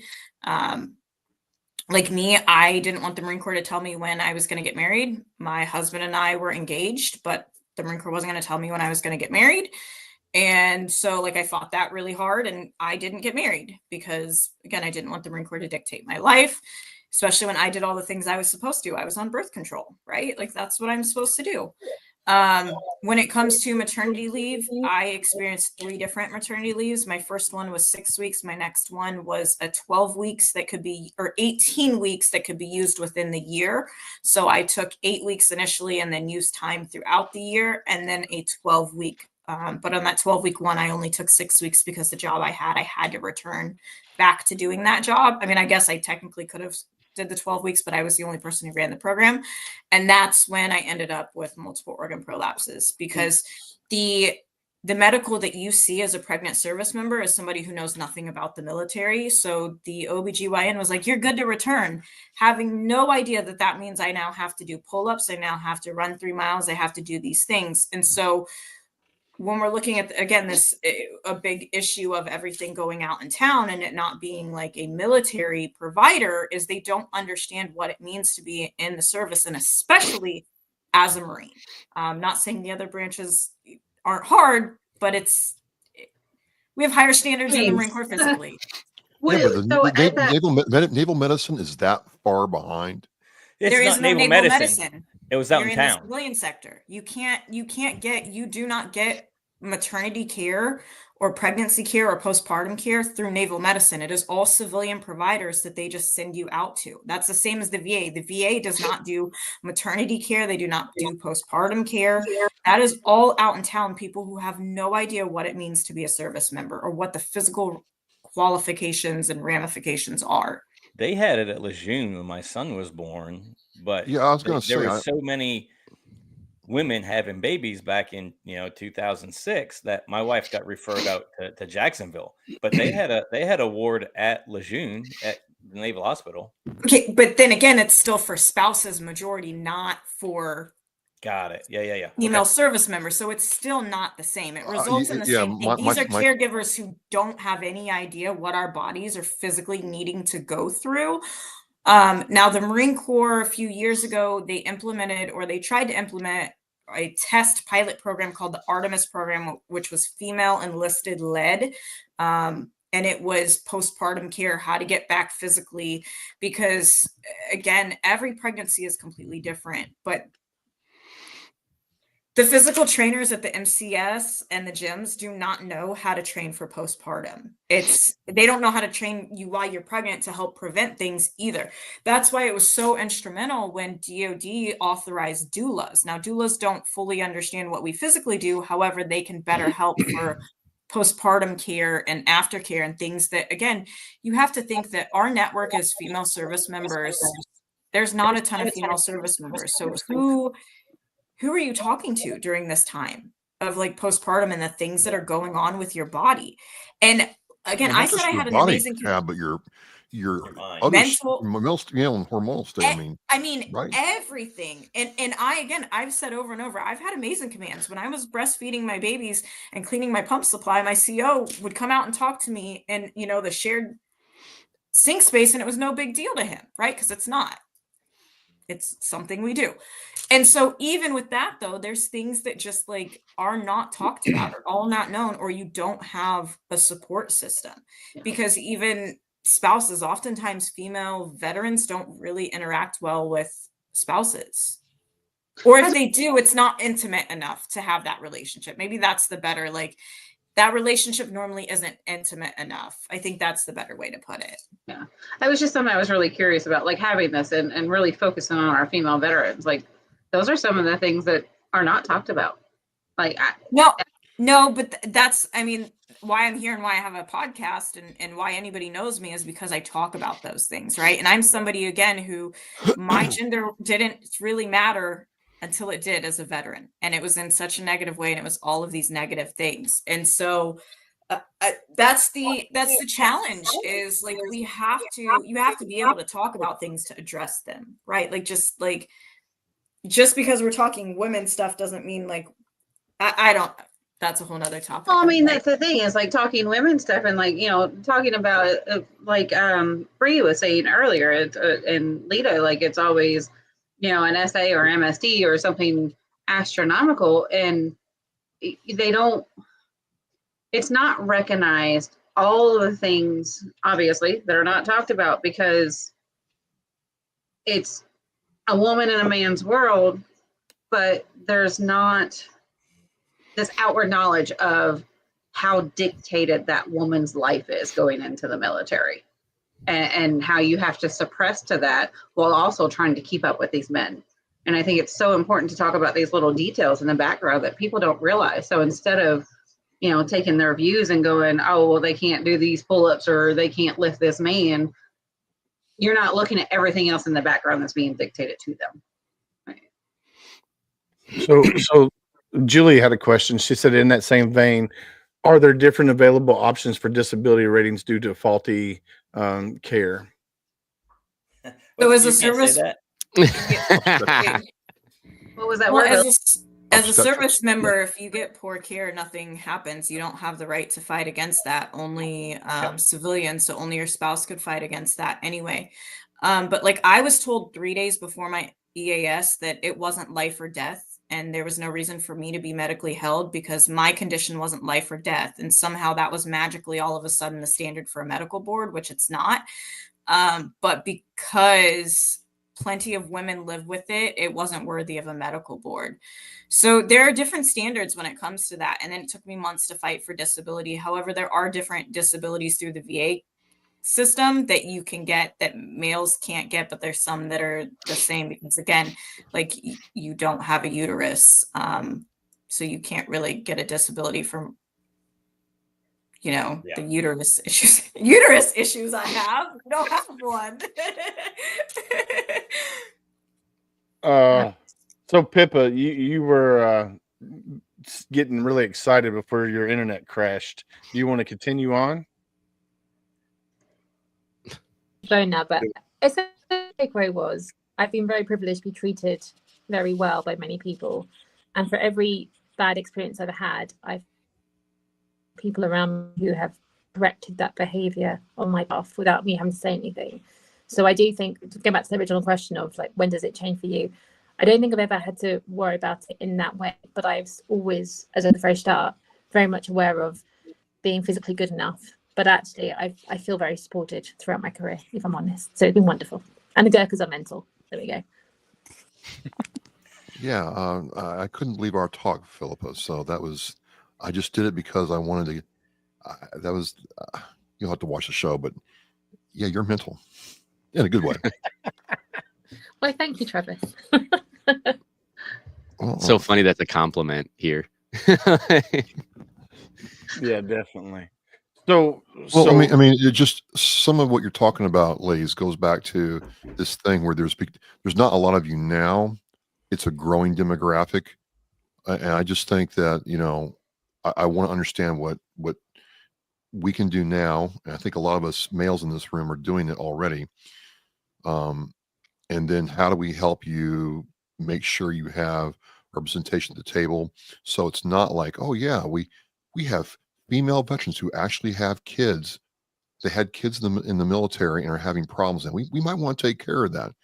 It was very surprising for me. And then the common one I run into in the VA is where the spouses come in there and the female veteran is not acknowledged, but everybody assumes her husband is the veteran, and it's a very I can see very quickly why that would be very frustrating after you've gone through all that. The VA is not a place you definitely want to go to, and you're not acknowledged, you're not seen, and that has to be the worst feeling of all. You're not really, seen as a person, and I can't imagine what that's like. So I'm just trying to figure out what's next, and how do we help you all get there. I think, an easy spot with VSOs is, again, holding people accountable to a standard of like conduct. It's pretty easy in regards to how people talk, how they interact with each other. And it's not just for like women veterans. This also comes when it comes to racism, when it comes to politics, when it comes to these things, holding people accountable. Again, like you said, Travis, I think that you guys are doing great. Obviously, like I'm here. It doesn't mean that you don't disagree, but if it comes to supporting first, especially on social media, you look at social media right now and it's a dark place for female veterans and service members in a way that a few years ago it wasn't to the same level as it is right now, whether that's like TikTok or people just feeling more bold or more bot accounts. I don't know the answer to that, but it is a wild place. And it's not that you need to get in the weeds with trolls by any means, but like, as Pippa was saying, like, and I think how my career was, I never experienced sexual assault because my male Marines around me never allowed anybody to act any type of way around me where I didn't even have to do anything. And so I think it's kind of taking the same standard again, not feeding trolls by any means, but it's like sometimes like saying something to people in regards to that. And then I guess the second call to action is like, so many female service members feel invisible, and I don't like speaking for them, but that tends to be the trend. And so there are organizations and resources out there and ways to share your story. One of those is the Women's Memorial. I'm putting a link in for Willis to share if he will. But register your story, tell your story. This is a great way to do that. I was recently at an event they hosted, and it's like so many veterans don't think that their story matters. And this just isn't just women veteran, but I think sometimes there's this perception that if you weren't the first, or if you weren't, shooting the stuff and doing the epic like movie type stuff, that your story doesn't matter. And that's not the case. Like, our history and the pieces of history need to be told, and it's so important to tell our stories and to do that. And so I think that's another like call to action, is just like listen to people's stories, don't question them. I feel like females get questioned a lot more and have to validate themselves. And you were saying, Travis, I think most of us don't want recognition. We just don't want to be isolated from Tab. I had to treated carry differently. my awards page with me when I left the infantry and went to the air wing. It's just wild. It's wild.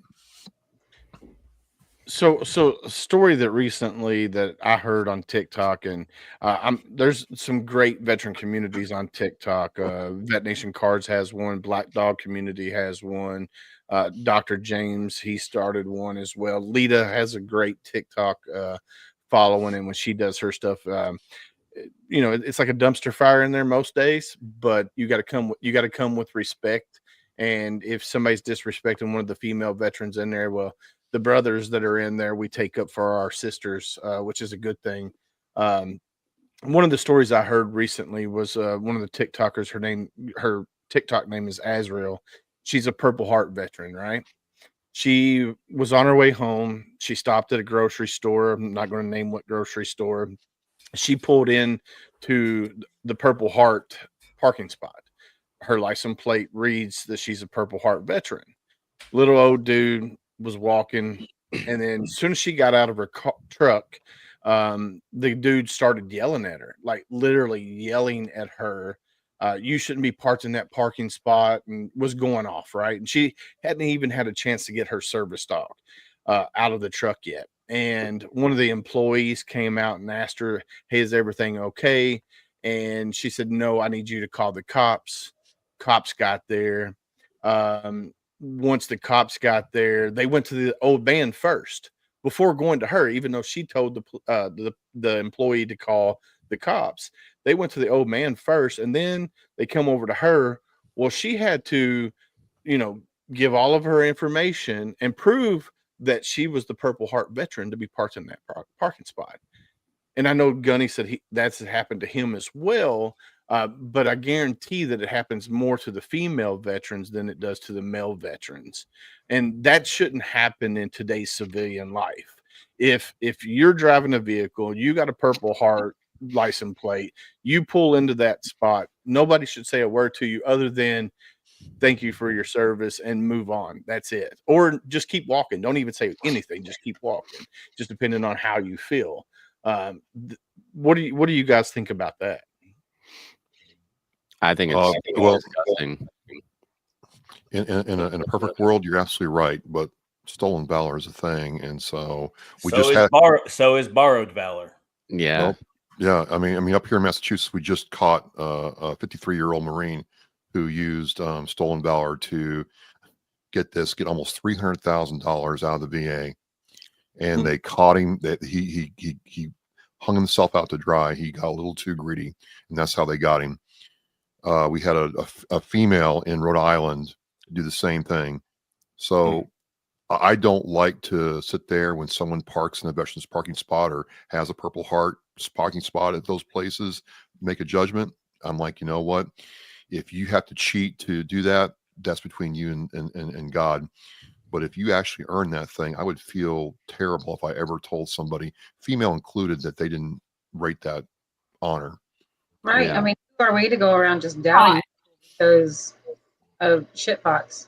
Yeah. So, I mean, it's even kind of similar to like when I was even active duty and I would be walking like from the van pad to the hangar to give my production control supervisors and all the officers and higher ups our plan for the day, and you know, let them know what kind of equipment we were going to be working on, so on and so forth.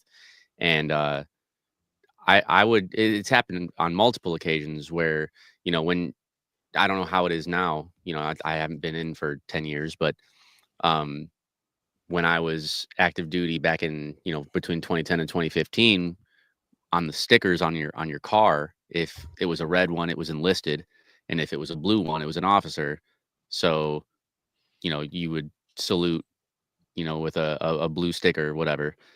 And there's actually been spouses, and not to, you know, kind of, you know, shit on anything, but every single one of them who stopped me for not saluting that got out was a female that was not a service member, that tried to correct me and say that I didn't salute because of the sticker, and they weren't the officer, and they weren't even the service member.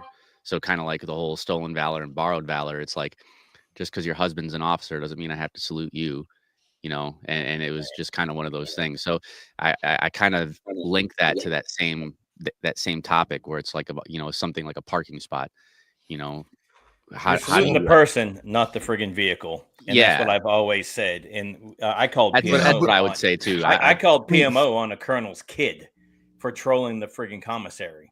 Yeah, yeah, And it then happened him all and the his time. buddies friggin' laughing about it.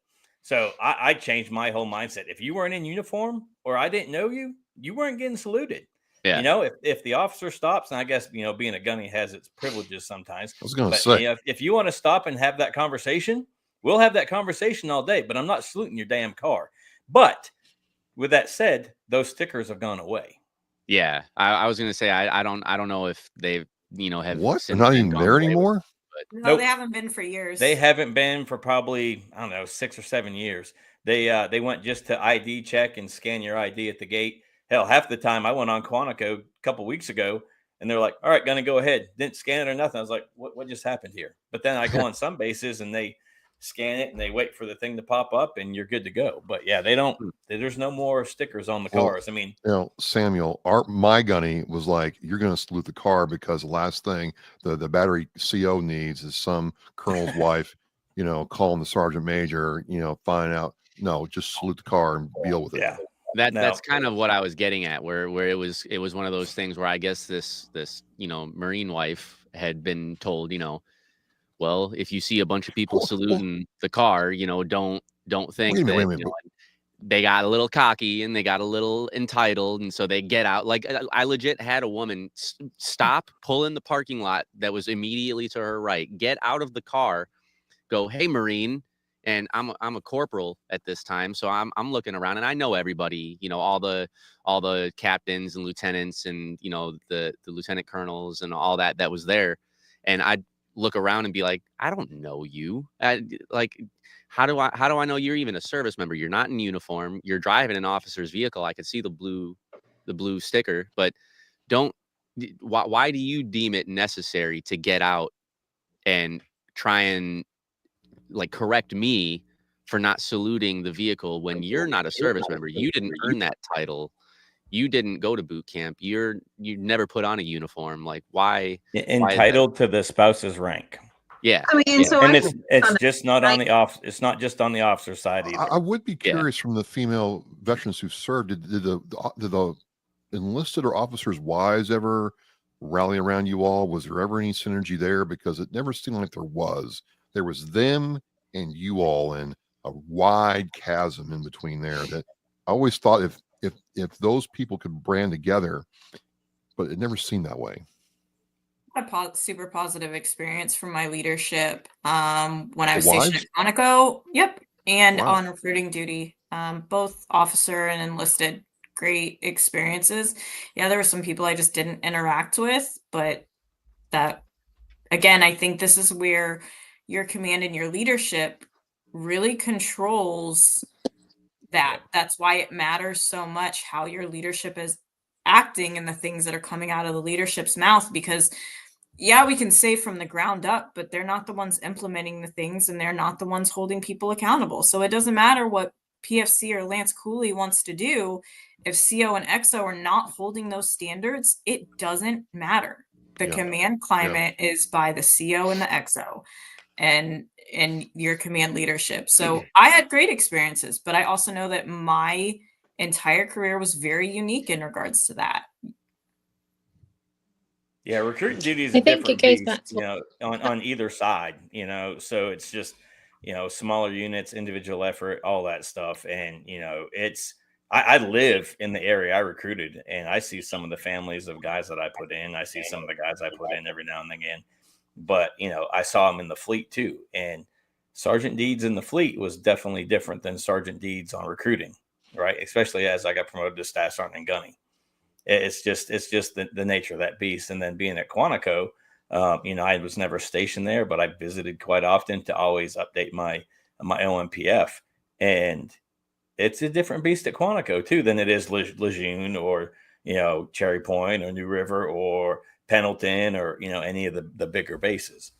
Just because, you know, most of the commands are training command or, you know, headquarters and staff.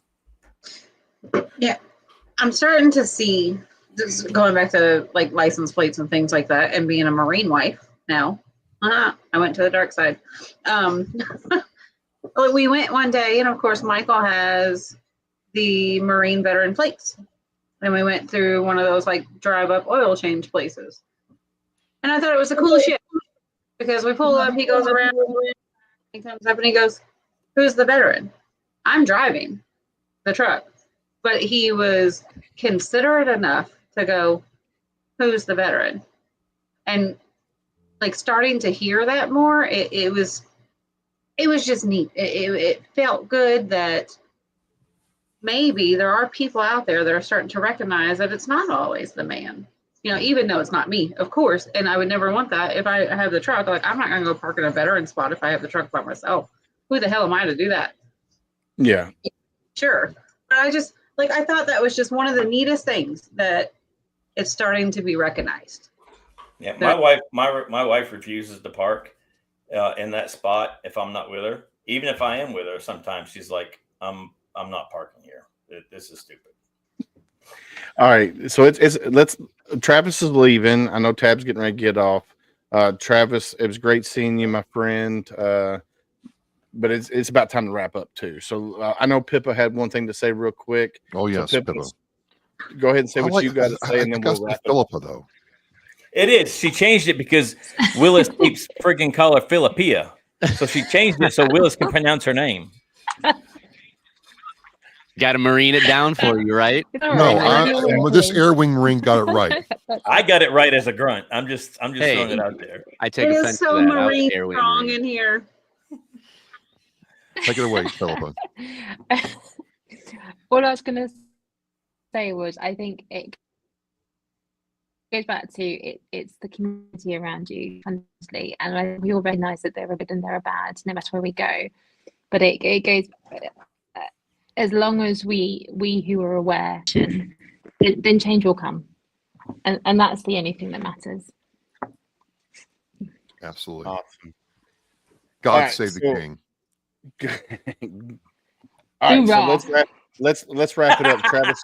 Let's do parting statements, Travis. Let's start with you. Hey, it's good to be Godman free back here on the tip of the spear, and it just shows the power of community and not being isolated. So reach out and connect with a tribe and roll with them.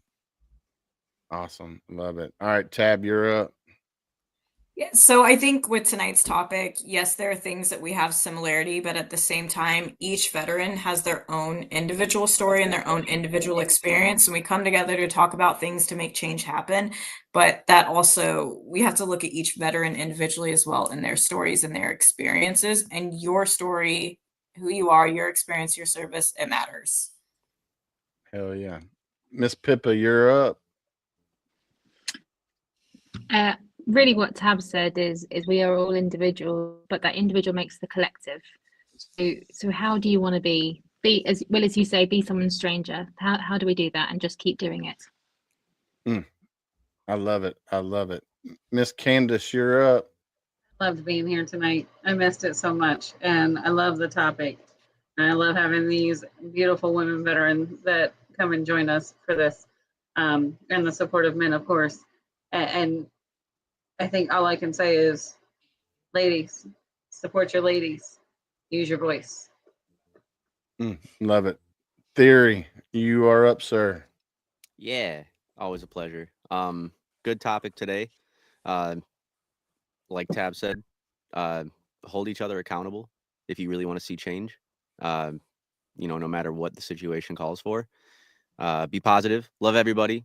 I love all you guys, and I'll see y'all again next month. Gunny, you're up. You're not alone. You still have worth. You still have value. Surround yourself with people that are going to pick you up, not bring you down. Love it. Love it. And I'll wrap it up here. Hashtag be someone stranger today. We as humans, we're more apt to talk to somebody, to a complete stranger than the ones we love the most. So if you're out and about and you see somebody having a bad day, go up to them, ask them how they're doing. And if they say, "Oh, I'm okay, I'm living the dream, I'm hanging in there," then you have to ask the next hard question. Hey, how are you really doing? And when you do that, you have to be ready for that conversation. It could be a 5-minute conversation, could be a 5-hour conversation. You just have to be ready for that conversation. So ask the next hard question. But thank you for everybody that came today and joined the panel on this great topic. We will have the next tip of the spear on the 30th of April. So that's the last Wednesday of the month. It'll be the 30th. I will not be here. I will be in a plane somewhere on my way to Japan. Awesome. Hey, real quick, guys. Just throughout the month of April, so that's when my wife is going to be having her 3 surgeries for her brain surgery for the AVM that she's got. So the first surgery is April 10th and April 17th, and then I think April 21st is going to be the craniotomy. So if y'all can do me a favor and just send positive vibes and keep us and our family and my wife and y'all's prayers and thoughts, that would be super helpful. For sure. Absolutely. Heck yeah. And if you're a veteran out there and you're in crisis, 988*1. And when you call in there and you don't like the person that you got on the other end, hang up, call back, get somebody different. Like Gunny says, you're not alone. We're here for you. Reach out to any one of us, anybody that was on this panel today. You can find us on all social media. Just look for us because we're here for you. And then the last comment that came, Julie says, "Big prayers, my dude." So, like we always say, stay safe out there. We got your 6.